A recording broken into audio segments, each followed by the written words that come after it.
नमस्कार साथियों, स्वागत है आपका स्काई एकेडमी 360 में।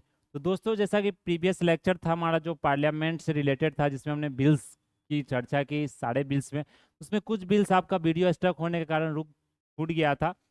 वो उस चीज़ को हमको क्या करेंगे, यहाँ पर कंटिन्यू करेंगे और उसे पूरा करेंगे। तो घबराने की जरूरत नहीं है। वो थोड़ा सा वीडियो कुछ टेक्निकल ग्लिचेस के कारण क्या हुआ था, वीडियो रुक गया था बीच में, टेक्निकल इशू था। तो चलिए उसी लेक्चर को वहीं से हम कंटिन्यू करते हैं, जिससे किसी तरह का आपको प्रॉब्लम नहीं हो। वो छोटा सा वीडियो है, आई थिंक 17-18 मिनट का है। उस चीज़ को आप देख लेंगे, उसके बाद ये वहाँ से आप कंटिन्यू इस चीज़ को करेंगे। उससे पहले अगर देखें तो हमने क्या अभी शुरू किया था, उसमें ऑर्डिनरी खत्म कर लिया, मनी बिल हमने खत्म कर लिया और फाइनेंशियल बिल की हम चर्चा कर रहे थे। तो फाइनेंशियल बिल की हमने क्या बात की, इसमें मनी भी होगा प्लस उसके साथ कुछ और भी इसमें ऐड किया जाता है, उसको हम क्या करते हैं, फाइनेंशियल बिल। ये भी देखिए इसमें अंतर और सिमिलरिटी क्या है, डिफरेंसेस और सिमिलरिटी की अगर बात करें दोनों में, मनी बिल और फाइनेंशियल, तो फाइनेंशियल बिल भी क्या होता है, ये भी आपको लोकसभा में इंट्रोड्यूस किया जाता है। प्लस अगर देखें तो प्रेसिडेंट के रिकमेंडेशन से ही आपको क्या किया था, यहाँ पर पास किया जाता है। ये आपको रिजेक्ट भी किया जा सकता है, अमेंड भी किया जा सकता है राज्यसभा के द्वारा।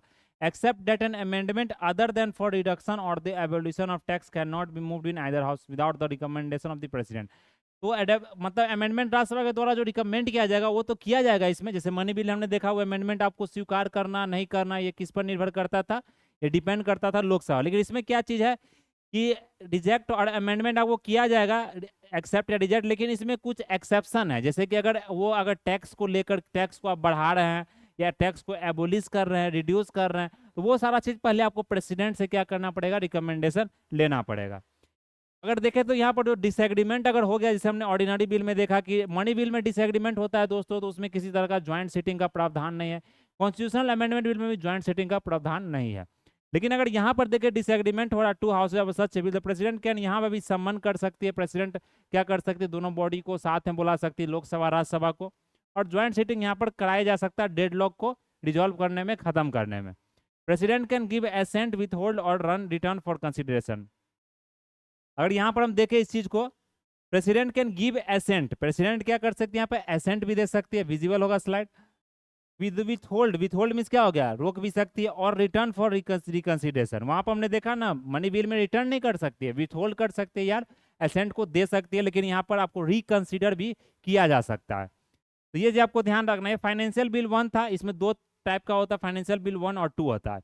2 में क्या है कि कुछ प्रोविजंस और है, जिसमें एक्सपेंडिचर को लेकर जो कंसोलिडेटेड फंड ऑफ इंडिया होता है, ये चीज आपको ध्यान रखना। इसमें आर्टिकल 110 में जो जो भी चीज दिया गया उसको ये इंक्लूड नहीं करती है। सिर्फ क्या होता है इसमें, जो भी कंसोलिडेटेड फंड ऑफ इंडिया का जो एक्सपेंडिचर अपना होता है, वो चीज इसमें आपसे बताया जाता है फाइनेंशियल बिल में। ये भी देखें, it is governed by the same legislative, it is governed by the same legislative procedure which is applicable to ordinary bill. जो अब ऑर्डिनरी बिल पर जो प्रोसीजर लागू किया जाता है, वही प्रोसीजर इस बिल को भी यहाँ पर क्या किया जाता है, पास किया जाता है। फाइनेंशियल बिल 2 को क्या है, can be introduce in either house of the parliament and recommendation of the president is not necessary. ये ध्यान रखना है, यहाँ पर नेसेसरी नहीं है इंट्रोडक्शन के लिए। जैसे हमने देखा मनी बिल में इंट्रोडक्शन के लिए नेसेसरी होता है, फाइनेंशियल बिल 1 में इंट्रोडक्शन के लिए नेसेसरी होता है। प्रेसिडेंट कैन सम्मन है joint sitting of the two houses to resolve, इसमें ज्वाइंट सिटिंग का प्रावधान है। President can give assent, withhold और रिटर्न फॉर कंसिडरेशन। तो ये सारा चीज आपको सिमिलरिटी डिसिमिलरिटी क्या करना है, याद रखना है। तो ये हमने क्या किया, बिल्स के बारे में यहाँ पर डिस्कस कर लिया। अब दोस्तों क्या होता है कि बिल्स में जो ज्वाइंट सिटिंग का जो प्रावधान है, वो ज्वाइंट सिटिंग का मतलब होता है क्या, हमने बात अभी किया था कि किसी तरह का जो अगर डिजॉल्व डेडलॉक हो जाता है, मतलब बिल सही से पास एक हाउस में हो रहा, दूसरे हाउस में नहीं हो रहा, दूसरा हाउस रूट गई कि हमने बिल पास करेंगे, पहला हाउस करे हमने पास करेंगे, तो उसमें क्या होता है, प्रेसिडेंट को आना पड़ता है। प्रेसिडेंट वहां पर आकर, आपको ज्वाइंट सिटिंग का एक प्रावधान है, उसे प्रेसिडेंट को समन करना पड़ता है हाउस को। समन मीन्स क्या होता है कि दोनों हाउस को बुलाना पड़ता है एक साथ। लेकिन जो प्रिसाइड किया जाता है, जो मतलब बोल सकते हैं एक चेयरमैनशिप के रूप में जो प्रिसाइड किया जाता है, वो किसके द्वारा किया जाता है, वो स्पीकर के द्वारा किया जाता है, प्रिसाइडिंग ऑफिसर के द्वारा किया जाता है। देखिए यहाँ पर क्या लिखा हुआ है, an extraordinary machinery provided by the constituent to dissolve a deadlock between the two houses over the passage of the bill. The president can summon both the house to meet in a joint sitting for the purpose of deliberating and voting on the bill. It must be noted here that the provisions of joint sitting is applicable to ordinary bill or financial bills only and not to money bills. देख रहे हैं, मोटे मोटे अक्षरों में लिखा गया है, इसको आपको ध्यान रखना। एग्जाम में यहीं पर कंफ्यूज किया जाता है। बीपीएससी को हल्के में नहीं लीजिएगा आजकल के एग्जाम को। आजकल के एग्जाम में अब इस तरह का क्वेश्चन आयोग या किसी तरह का जो बॉडी है जो क्वेश्चन सेट करती है, ऐसा क्वेश्चन पूछ रही है कि दिमाग चकरा जाता है स्टूडेंटों का। तो ये सब तरह क्वेश्चन आपसे एक तरह से सब्जेक्टिव वाइज में या उस स्टेटमेंट में आपसे पूछ दिया जाता है। तो क्या ज्वाइंट सीटिंग किसके लिए है? फाइनेंशियल बिल के लिए है और ऑर्डिनरी बिल के लिए, मनी बिल के लिए नहीं है। और किसके लिए नहीं है? कॉन्स्टिट्यूशन अमेंडमेंट बिल के लिए नहीं है। कॉन्स्टिट्यूशन अमेंडमेंट के लिए नहीं है। स्पीकर क्या कर सकता है? लोकसभा का ये joint sitting of the two house है, डिप्टी स्पीकर भी प्रिसाइड कर सकता है उसके एब्सेंस में। अगर द डिप्टी स्पीकर आपको एब्सेंट है ज्वाइंट सीटिंग में, तो डिप्टी चेयरमैन राज्यसभा का प्रिसाइड करेगा। याद रखना आपको, यहाँ पर चेयरमैन जो एक्स ऑफिशियो चेयरमैन होते हैं, जिनको वाइस प्रेसिडेंट आप बोलते हैं, वो प्रिसाइड नहीं कर सकते हैं दोस्तों। कौन प्रिसाइड कर सकता है यहाँ पर? या तो आपको स्पीकर प्रिसाइड कर सकता है, स्पीकर एब्सेंट है तो डिप्टी स्पीकर प्रिसाइड कर सकता है, डिप्टी स्पीकर अगर एब्सेंट है तो डिप्टी चेयरमैन आपको राज्यसभा का इस दोनों ज्वाइंट सीटिंग को प्रिसाइड कर सकता है। समझ रहे हैं ना? तो ये चीज आपको ध्यान रखना, एग्जाम में पूछा जा सकता है। Provisions regarding the joint sitting of the two houses have been invoked only thrice. अभी तक बोला जाता है कि ये 3 बार ही प्रोविजन ज्वाइंट सीटिंग को आपको इन्वोक किया गया। Bill refer to a joint sitting pass by simple majority present and voting. और फिर जो ज्वाइंट सीटिंग के बाद जो बिल आपको पास किया जाता है उसको सिंपल मेजोरिटी से दोनों हाथ में पास कर नियम बनाया जाता है। जो कानून आपको पास किया जाता है उसके बाद क्या होता है, वो आपको अमेंडमेंट, वो लॉ बन जाता है, एक्ट बन जाता है। तो ये चीज आपको ध्यान रखना है। तो ये हमारा था बिल के बारे में। अब क्या है? बजट। पार्लियामेंट्री हम क्लास कर रहे हैं दोस्तों, पार्लियामेंट के बारे में पढ़े। पार्लियामेंट एक बड़ा सेक्शन, उसमें बहुत सारा चीज आता है। आप जानते हैं पार्लियामेंट 3 बॉडी को कंसिस्ट करती है। कौन सा? पूछा भी गया था एग्जाम में, राज्यसभा, लोकसभा और प्रेसिडेंट। अगर यहाँ पर देखें हम बजट का पार्लियामेंट में, तो बजट क्या है दोस्तों? बजट की अगर बात करें, मेनली बजट आपको करंट अफेयर्स में भी पढ़ना होता है, जिसमें हम लोग डाटा फैक्ट्स पढ़ते हैं। क्या फिजिकल डेफिसिट है, क्या रेवेन्यू डेफिसिट है, क्या प्राइमरी डेफिसिट है, क्या इफेक्टिव रेवेन्यू डेफिसिट है, कौन सा बिल पास हुआ है, कितना मतलब क्या बजट में आपको खर्चा किया गया है, कितना एक्सपेंडिचर दिया गया है, ये सब सारा चीज हम लोग डिस्कस करते हैं। वही अगर आप इकोनॉमिक्स में आ जाए, तो बजट का जो टर्म होता है, टर्मिनोलॉजी होता है कि फिजिकल डेफिसिट होता क्या है। समझ रहे हैं ना? रेवेन्यू डेफिसिट होता क्या है, कैलकुलेशन कैसे किया जाता है, टैक्स को कैसे कैलकुलेट किया जाता है।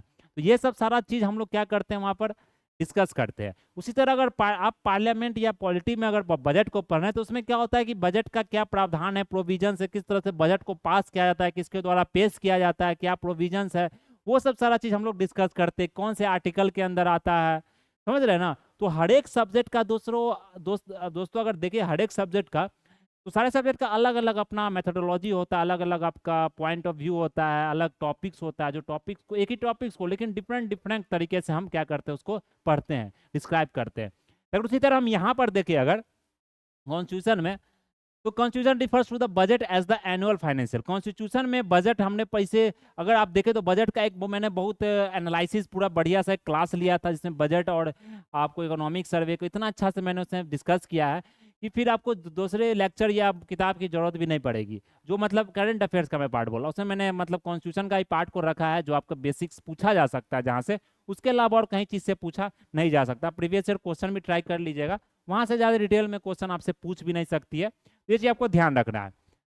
तो अगर यहाँ पर हम देखें जो हमारा बजट है, तो बजट को क्या कर ले, तो ये बजट आपको दोस्तों कॉन्स्टिट्यूशन में, संविधान में नहीं दिया गया। तो संविधान में दिया क्या गया है? फिर संविधान में आपको दिया क्या गया है? संविधान में जो दिया गया उसका क्या, उसको क्या बोलते हैं? Annual financial statement. क्या बोलते हैं? Annual financial statement. अगर देखें तो बजट आपको कहीं मेंशन नहीं है कॉन्स्टिट्यूशन में। क्वेश्चन बहुत बार पूछा गया एग्जाम में, इसे ध्यान रखना है। Nowhere the railway budget was separated. Railway जो बजट था पहले क्या होता था, एक ही साथ आ जाता था। अब रेलवे बजट को सेपरेट किया गया था जनरल बजट से 1924 में, on the recommendation of Acworth committee report 1921 में। पहले क्या होता था कि रेलवे बजट को और जो जनरल बजट उसको अलग किया था। अब तो बजट नहीं किया जाता, लेकिन पहले इसको अलग करके बताया जाता था, जो कि मतलब 1924 में इस चीज़ को आपको सेपरेट किया गया था। 1924 में जब मतलब देश आज़ाद भी नहीं हुआ था, लेकिन जानते इंडियन काउंसिल एक्ट बना था, उसमें इंडियन जो मतलब काउंसिल में जो रिप्रेजेंटेटिव्स थे, उनको यह हक होता था, उनको यह प्रावधान दिया गया था, यह प्रोविजंस ऐड किया गया था कि आप बजट पर डिस्कशन कर सकते हैं। आपने पढ़ा होगा इंडियन काउंसिल एक्ट 1892 का, 1861 का, गवर्नमेंट ऑफ इंडिया एक्ट का। तो ये सब चीज़ आपको ध्यान रखना दोस्तों। तो आपको लिंक करना है सब्जेक्ट को, तभी जाकर आप पर क्या होगा, एक सब्जेक्ट में वजन भी आएगा, प्लस आप उस चीज़ को याद रख सकते हैं। 2017 की बात करें तो सेंट्रल गवर्नमेंट ने क्या किया, मर्ज कर दिया। देख रहे हैं 2016 तक रेलवे बजट और नॉर्मल बजट जो आता था वो अलग होता था, लेकिन 16-17 में यहाँ पर मर्ज कर दिया गया general budget. President shall in respect of every financial year cause to be laid before the house of the parliament a statement of the estimated receipts and expenditure of the government. तो mainly जो president के द्वारा ही रखा जाता है, लेकिन जो financial minister उनके द्वारा स्पीच दिया जाता है, जो बजट पास किया जाता है। No demand for grant shall be made except on the recommendation, बिना प्रेसिडेंट के रिकमेंडेशन डिमांड ऑफ ग्रांट भी नहीं रखा जा सकता। No money bill shall be withdrawn from the consolidated fund of India except under the appropriation made by law. तो जो law है जो पास करना है, मतलब कोई भी अगर आप मतलब कि एक्सपेंडिचर लेते हैं, कोई भी मनी आप पैसा निकालते हैं कंसोलिडेटेड फंड ऑफ इंडिया से, तो आपको पार्लियामेंट में मंजूरी लेना पड़ेगा, बिल को पास करना पड़ेगा, तभी जाकर आप उस चीज को कर सकते हैं, जो लॉ में लिखा गया है। The expenditure charge on the consolidated fund of India shall not be submitted to the vote of parliament.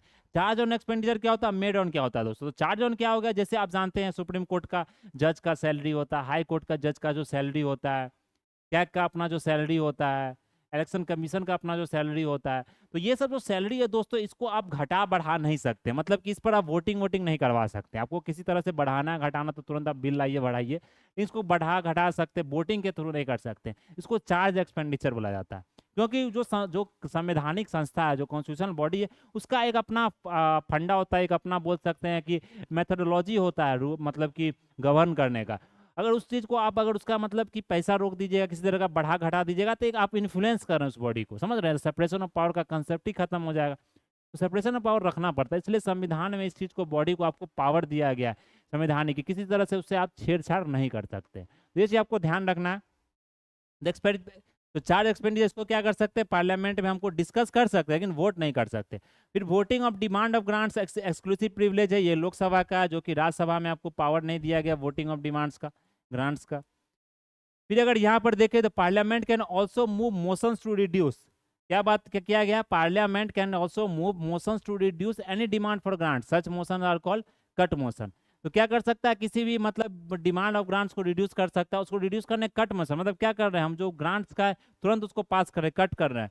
तो थ्री काइंड्स, एक पॉलिसी कट मोशन होता है, इसमें क्या होता है कि डिसअप्रूवल होता है पॉलिसी का, जो डिमांड लाई करता है, डिमांड विद रिड्यूस टू 1, इसमें 1 रुपया बना दिया जाता है उस चीज को, अगर पॉलिसी को अगर खत्म करना है, उस पर किसी तरह का पैसा नहीं दिया जाएगा। इकोनॉमिक कट मोशन क्या होगा कि demand with reduce by specific amount, अब क्या होता है 1 करोड़ का डिमांड 1000 करोड़ का, तो उसे 500 करोड़ कर दिया जाएगा। टोकन कट मोशन का क्या होता है कि ये स्पेसिफिक ग्रीवांस के लिए, मतलब कि कुछ तरह का पैसा आपको गवर्नमेंट देता है, कोई भी डिमांड अगर आपको रिड्यूस किया गया उसको 100 रुपया से, तो ये चीज आपको ध्यान रखना है। The constitution of India provides for the following 3 kinds of funds for the central government.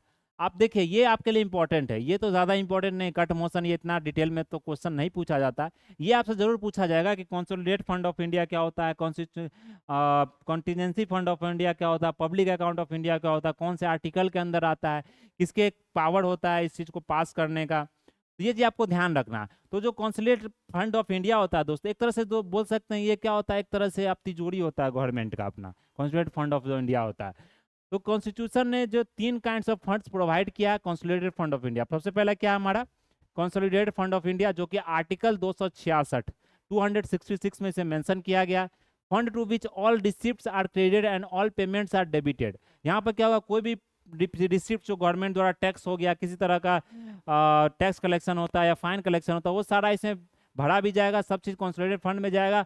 और जो भी मतलब गवर्नमेंट द्वारा एक्सपेंडिचर किया जाता है लोगों पर, कोई भी मतलब सोशल एक्सपेंडिचर या पब्लिक एक्सपेंडिचर, वो आपको कहाँ से, कंसोलिडेटेड फंड ऑफ इंडिया ही से किया जाएगा। All the legally authorized payment on behalf of the government of India made out of this fund, no money out of this fund can be appropriated issued और drawn except in accordance with the parliamentary law. ये जी आपको ध्यान रखना, बिना parliament के law से कोई भी फंड आपको अप्रूव इसमें नहीं होगा, चाहे ना बाहर जाएगा ना इसके अंदर जाएगा। फिर पब्लिक अकाउंट ऑफ इंडिया क्या होगा, ये भी आर्टिकल 266 के अंदर दिया गया, कंसोलिडेटेड और पब्लिक सेम में दिया गया। इसमें क्या होता है कि all other public money other than those which are credited to the consolidated fund of India as received by or on behalf of the government of India shall be credited to the public account of India, includes provident fund deposits, judicial deposit, saving bank deposit, departmental deposit, remittance, so and. तो आप देखते हैं दोस्तों ना, government कुछ कुछ क्या करती है, अपने तरह से फंड निकालती है, जैसे कि किसानों के लिए, या सुकन्या समृद्धि योजना देख लिए। तो ये सब क्या होता है, गवर्नमेंट का एक अपना फंड होता है, गवर्नमेंट किसी तरह का आपको मतलब एक जैसे LIC का पॉलिसी होता है, पॉलिसी निकालती है कि आप उस पर भरिए, आपको पैसा मिलेगा 10 साल बाद, 15 साल बाद। तो एक पॉलिसी सब जो निकाला जाता है दोस्तों, ये कॉन्स्टिट्यूटेड फंड ऑफ इंडिया में नहीं जाता, इसका जो पैसा गवर्नमेंट आपसे लेती है, ये प्रीमियम जो जाता है वो किस में जाता है, पब्लिक अकाउंट ऑफ इंडिया में जाता है। इसमें गवर्नमेंट का पूरा अपना मतलब कंट्रोल होता है, एक अपना पावर होता है कि उसको किस तरह से गवर्नमेंट खर्च करती है। तो ये चीज आपको ध्यान रखना है।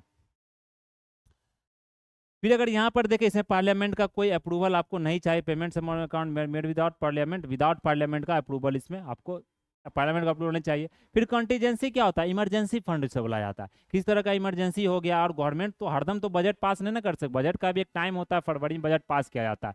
उस बजट को अब जैसे कि कोरोना का समय आ गया, सितंबर में या नवंबर में कुछ कोरोना का समय आ गया, उसमें गवर्नमेंट को फंड चाहिए हेल्थ पर खर्च करने के लिए, किसी तरह का मतलब कोई आप बोल सकते हैं कि पेंडेमिक हो गया, भूखमरी का स्थिति आ गया, गवर्नमेंट को अपना एक फंड चाहिए होता है, इमरजेंसी फंड। तो वो क्या करती है government, contingency fund of India में कुछ फंड को आपको जमा करके रखती है। वहां से क्या होता है, प्रेसिडेंट का मतलब साइन होता है डायरेक्ट, कोई पार्लियामेंट अप्रूवल नहीं होता, प्रेसिडेंट का साइन हुआ तुरंत फंड निकला, गवर्नमेंट उस चीज़ को खर्च कर ली। फिर ये गवर्नमेंट के पास ये भी रिस्पॉन्सिबिलिटी होता है कि वो फंड को, जो फंड गवर्नमेंट वहां से खर्च किए जो पैसा, उसको फिर से क्या करना, उसे पूर्ति करना, उसे फिर से भरना है। इस तरह से नहीं खर्च कर लिया फिर उसको भरना ही नहीं, तो जहां से निकाली गवर्नमेंट को फिर वहीं पर गवर्नमेंट को देना पड़ेगा।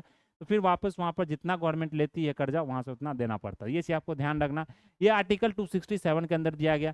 The parliament enacted the contingency fund of India act 1950। ये फंड क्या होता है, disposal of the president and he can make advance out of it meet unforeseen. Unforeseen में क्या हो गया, इमरजेंसी एक्सपेंडिचर। ये आपको पार्लियामेंट का ऑथराइजेशन के लिए पेंडिंग होता है, बाद में आप ले सकते हैं, मन है लीजिए। तो ये चीज आपको ध्यान रखना है। तो ये तीन तरह का हमारा क्या था, आपको जो बिल पास किया था वो तो हमने देख ही लिया। तीन तरह का हमारा क्या था, आपको जो मतलब कॉन्स्टिट्यूशन ने प्रोवाइड किया, फंड कहाँ से गवर्नमेंट खर्च करती है, कहाँ पर फंड जाता है, ये सब सारा चीज हमने देख लिया। फिर अगर नेक्स्ट देखें पोजीशन ऑफ राज्यसभा,